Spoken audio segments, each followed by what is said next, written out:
Fala aí galera, beleza? Sejam muito bem-vindos ao quinto dia, rapaziada. É isso mesmo, quinto dia da nossa série Primeiros Passos com Jesus.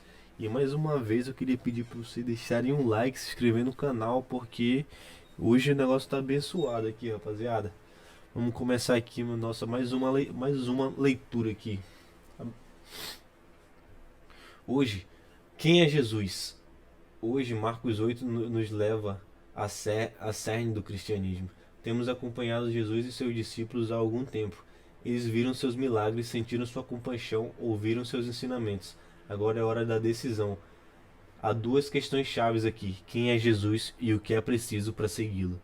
Depois, Jesus e os seus discípulos foram para os povoados que ficam perto de Cesareia de Filipe. No caminho, ele lhe perguntou: quem o povo diz que eu sou? Uma pergunta simples, e a partir daí, todos nós começamos quando tentamos descobrir no que acreditamos. Começamos com o que ouvimos dos outros. Os discípulos dão algumas respostas que ouviram. Alguns dizem que Jesus é João Batista, que renasceu, ou Elias, ou um profeta. E hoje as pessoas têm muitas opiniões sobre quem é Jesus. Os muçulmanos honram Jesus como uma grande oferta de Alá, sem pecado, nascido de uma virgem. Os judeus divergem a respeito de Deus. Os judeus divergem a respeito de Jesus. Alguns veem como um bom mestre, outros veem como um herege. Enquanto muitos veem o Messias, muitos hindus respeitam Jesus como um guru para o povo judeu. Enquanto muitos budistas consideram Jesus como um ser iluminado. Portanto, há muitas ideias sobre Jesus, principalmente positivas. Mas no versículo 29, Jesus insiste na questão: e vocês, quem vocês dizem que eu sou? Perguntou Jesus. Questão de, esta é a questão que conta. Para que a fé signifique algo, ela tem que ser pessoal. Não é o suficiente saber o que os outros dizem. Tem que vir de você. Quem você diz que Jesus é? O Senhor é o Messias, respondeu Pedro. Esse é um grande momento. Messias significa um ungido. Ele é o escolhido de Deus para cumprir suas promessas e completar seu grande plano de salvação. Vamos nos aprofundar nas promessas e profecias de Deus e em nossa próxima jornada. Por agora, entenda que a declaração de Pedro é a pedra fundamental da fé, da nossa caminhada com Deus. Comece com o que dizemos que Jesus é. A terra terá de sofrer muito, ele será rejeitado pelos líderes judeus. Jesus não quer que eles sejam surpreendidos quando o escolhido for rejeitado pelos líderes hipócritas. Será morto e 3 dias depois ressuscitará. Então Jesus conta tudo, ele será morto e ressuscitará. Isso foi profetizado durante séculos. E é o plano de Deus. A cruz se aproxima. É interessante, é a cruz que separa Jesus da Bíblia daquilo que os outros dizem. Os muçulmanos rejeitam a história da cruz. Os hindus falam que Jesus, passando para a etapa do Samadhi, e para os budistas que não acreditam no pecado, a cruz é simplesmente cruel. A princípio, Pedro tem uma reação semelhante. Ele chama Jesus de lado para repreendê-lo, mas Jesus repreende Pedro por pensar como um homem e ignorar as coisas de Deus. O pensamento do homem salvaria o bom rapaz do sofrimento e deixaria os maus obterem o que merecem. Mas Jesus não fez isso. Jesus viveu de forma justa e morreu como um pecador. Ele tomou nosso lugar. Então, no versículo 34, Jesus explica o que é preciso para ser seu discípulo. E leia com atenção. Se alguém quer vir após mim, negue a si mesmo, tome a sua cruz e siga-me. Se você quiser seguir Jesus, memorize esse versículo. Esse é o preço para seguir Jesus. Você deve negar a si mesmo. Você não pode se salvar. Você não pode ser bom o suficiente. Você precisa de Jesus. Tomar a sua cruz. Todo cristão carrega um fardo, um sacrifício. A vida não será justa para você. E siga Jesus. Onde Jesus guiar, você segue. Seguir Jesus é mais do que crença, assim como um casamento é mais do que um sentimento, é um compromisso contínuo, uma aliança em sangue. Pois quem quiser salvar a sua vida, a perderá, e quem perder a vida por minha causa e por causa do Evangelho, esse a salvará. De que adianta uma pessoa ganhar o mundo inteiro e perder a sua alma? De que daria uma pessoa em troca de sua alma? Eu amo esse versículo. Você sabe o que Jesus está dizendo? Ele está dizendo que a sua alma vale mais que o mundo inteiro. Então largue o mundo e segure-se em Jesus. Para Jesus vale a pena morrer pela sua alma. O que vale a pena para você? Em minha própria vida, passei muitos anos satisfeito em deixar a fé para outras pessoas. Eles acreditam nisso ou naquilo, mas chegou um dia para a decisão, por minha própria fé. Há uma grande diferença entre acreditar em casamento e ser casado. Há uma grande diferença entre acreditar em algo sobre Jesus e seguir Jesus. A diferença é compromisso e sacrifício. Em suma, a diferença é a sua vida e vale a pena cada segundo. Então, vamos discutir aqui, passar numa reflexão. E quem eu acho que é Jesus? Para mim, Jesus é o Filho de Deus que veio aqui na Terra justamente para tirar nossos pecados, libertar do mal. Ele veio aqui para dar uma chance pra gente ir pro céu mesmo pecando. Ele deu a sua vida por nós para que os nossos pecados sejam perdoados. Para mim, esse é Jesus. O que é necessário para você seguir Jesus? Escreva o versículo 34 com suas próprias palavras. Se alguém quer vir após a mim, negue a si mesmo, tome a sua cruz e siga-me. Então, esse versículo aqui para mim, ele fala assim, que se alguém quer vir depois de mim, que alguém quer fazer o que eu faço, alguém quer seguir meus passos, quer ser semelhante a Jesus, tem que negar as suas próprias vontades, os seus próprios desejos da carne e seguir o caminho de Deus, seguir o caminho de Jesus. O caminho de Jesus a gente descobre vivendo essa vida de devocional, até que a gente entende e sente o que Jesus quer para nossa vida. Seguir Jesus vale o preço? Com certeza, seguir Jesus não tem preço. A vida eterna não tem preço, galera. E é isso. Jesus não tem preço, é algo assim incalculável, é algo. E é isso, rapaziada. Seguir Jesus não tem preço, é algo assim gigante, rapaziada. Deixa o like antes da gente continuar aqui, se inscreve no canal e vamos logo para isso aqui não ficar muito gigante. Certo dia, quando uma grande multidão estava reunida, outra vez o povo ficou novamente sem comida. Jesus chamou seus discípulos e disse: Tenho compaixão desta gente, porque já estão aqui há 3 dias e eles não têm nada para comer. Se eu os mandar para casa assim sem dar-lhes a de comer, vão cair de fraqueza pelo caminho, pois alguns deles vieram de longe. Onde vamos achar comida suficiente para alimentá-los aqui no deserto? Perguntaram os discípulos. Quantos pães vocês têm? Perguntou Jesus. 7, responderam eles. Então mandou a multidão sentar-se no chão, tomou os 7 pães, deu graças a Deus, partiu-os em pedaços e o entregou aos seus discípulos, que serviram o povo. Eles encontraram também alguns peixinhos, ele deu graças igualmente por eles e mandou que os discípulos distribuíssem. A multidão comeu até fartar-se e ainda juntaram 7 cestos de pedaços que sobraram. Havia cerca de 4.000 homens naquele dia. Depois disso, ele os despediu, entrou com seus discípulos num barco e foi para a região da Dalmanuta. Quando os fariseus souberam da sua chegada, vieram interrogar Jesus. Faça um milagre para nós, disseram eles. Algum sinal vindo do céu. Ele suspirou profundamente quando ouviu isso e disse: Por que esta geração pede o sinal vindo do céu? Certamente nenhum sinal lhe será dado. Então ele entrou de volta no barco e os deixou, atravessando para o outro lado do lago. Mas os discípulos se esqueceram de levar os pães antes de saírem, de modo que só tinha um pão no barco. Quando estavam fazendo a travessia, Jesus lhe advertiu: Tome cuidado com o fermento dos fariseus e com os fermentos de Herodes. O que será que ele quer dizer? Perguntavam os discípulos uns aos outros. Eles concluíram que ele devia estar falando a respeito de seu esquecimento de levar o pão. Jesus percebeu o que eles estavam discutindo e disse: Por que vocês estão discutindo acerca de não terem pão? Vocês ainda não entenderam? O coração de vocês está duro demais para perceber isso. Vocês têm os olhos, mas não veem. Vocês têm ouvidos, mas não ouvem. Vocês não se lembram como foi os 5.000 homens que foram alimentados com 5 pães?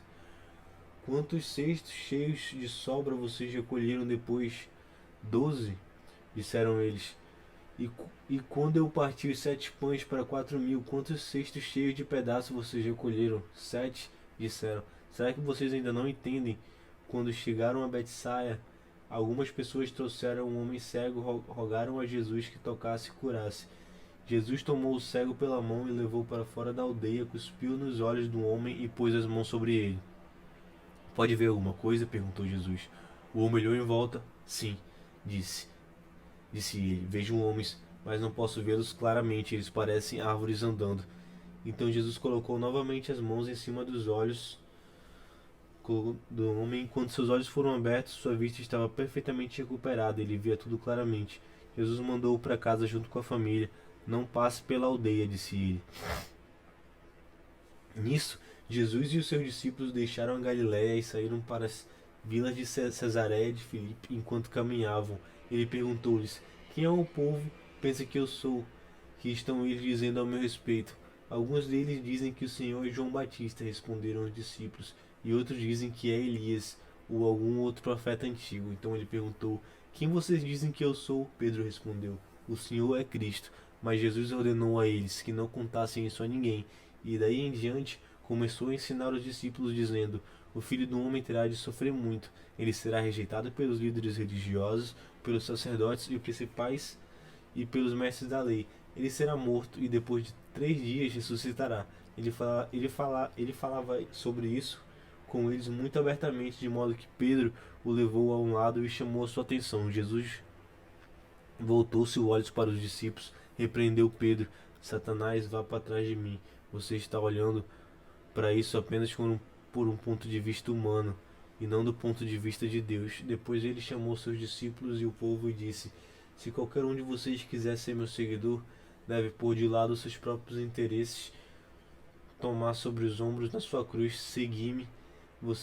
Se você insistir em salvar sua própria vida, você a perderá.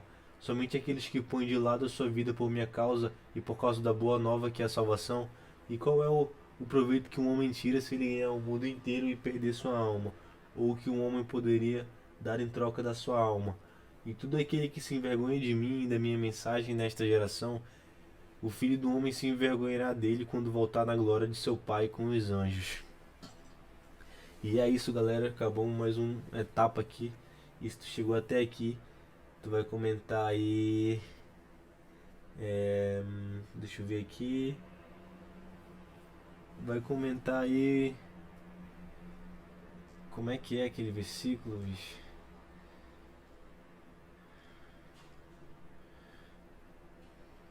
Vai comentar algum milagre que Jesus fez aqui nessa parte. Eu sei um que foi o Espanha, né? Dividiu a comida. Então tá aí. Se tu chegou até aqui, tu vai comentar que Jesus dividiu o pão. Dividiu o pão, bota aí. Jesus dividiu o pão.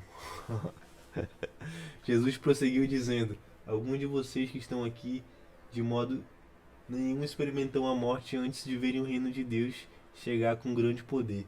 6 dias depois, Jesus levou Pedro, Tiago e João para o cume do monte.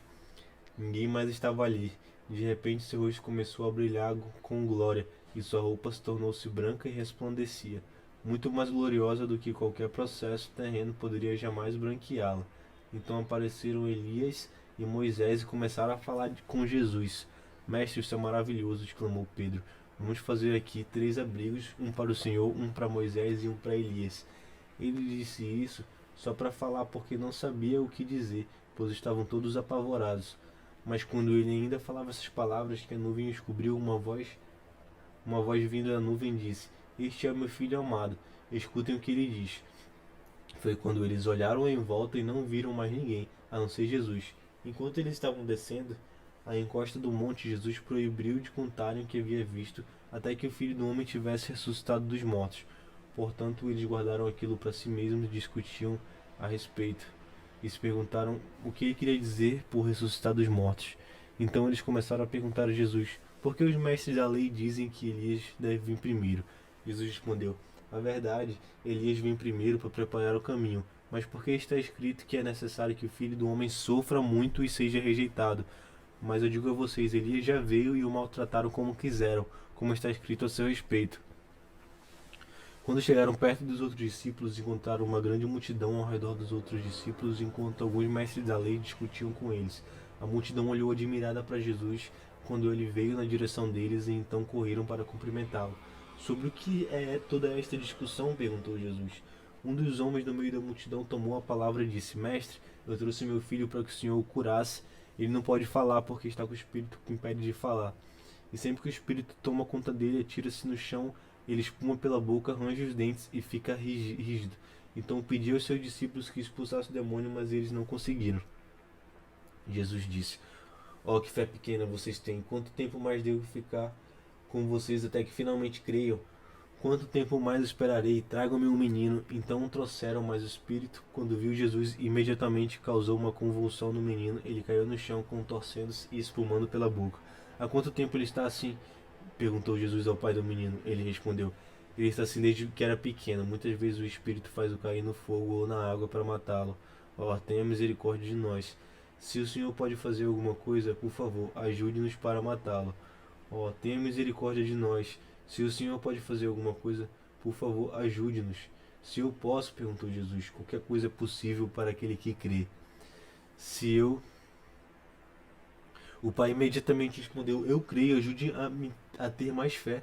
Quando Jesus viu a multidão estava se juntando, repreendeu o espírito surdo e mudo. Disse ele: Eu ordeno a você que saia desse menino e nunca mais entre nele. Então o espírito deu um grito terrível, agitou o menino violentamente e o deixou. O menino ficou deitado ali, com aparência de morto. Correu um murmúrio pela multidão: Ele está morto! Mas Jesus tomou pela mão e ajudou a ficar de pé. Ele se levantou-se e estava bem.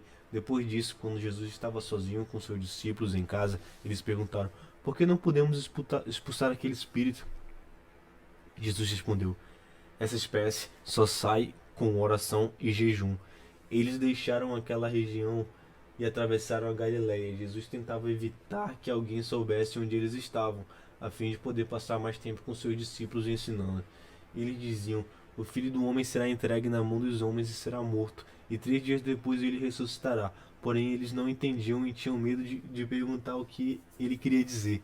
Assim chegaram a Cafarnaum, quando eles estavam acomodados na casa onde iam ficar. Ele perguntou-lhes: O que era que vocês estavam discutindo no caminho? Porém eles ficaram em silêncio, porque discutiram sobre qual deles era o maior. Ele se sentou, chamou os 12 para que rodeassem e disse: Todo aquele que quiser ser o primeiro será o último e o servo de todos. Então pôs uma criança no meio deles, tomou a criança nos braços e disse-lhes: Todo aquele que acolher em meu nome uma criança como essa, estará me acolhendo. E todo aquele que me acolher não está apenas me acolhendo, mas também aquele que me enviou. João disse-lhe certa vez: Mestre, nós vimos um homem utilizando seu nome para expulsar demônios. Nós o proibimos porque ele não é do nosso grupo.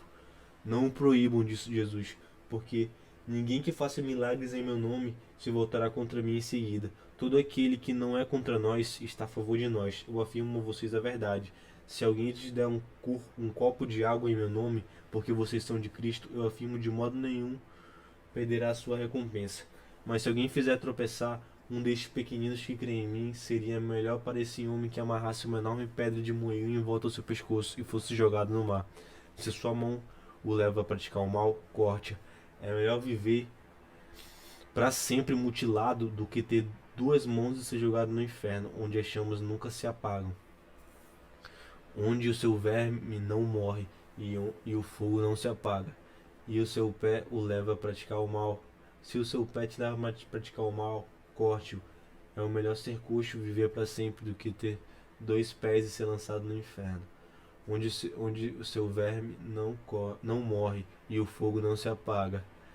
E se seu olho leva a praticar o mal, arranque-o fora. É melhor entrar no reino de Deus com um olho só do que ter 2 olhos e ser lançado no inferno, onde os vermes nunca morrem e o fogo nunca se apaga. Cada um será salgado com fogo. O sal é bom, mas não vale nada se perder o seu sabor. Aí não tem como restaurá-lo. Tenham sal em vocês e vivam em paz uns com os outros.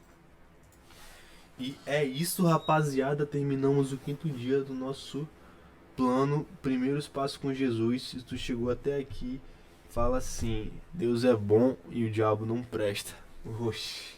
E é isso, rapaziada. Muito obrigado. Se inscreve no canal e deixa o like. Valeu!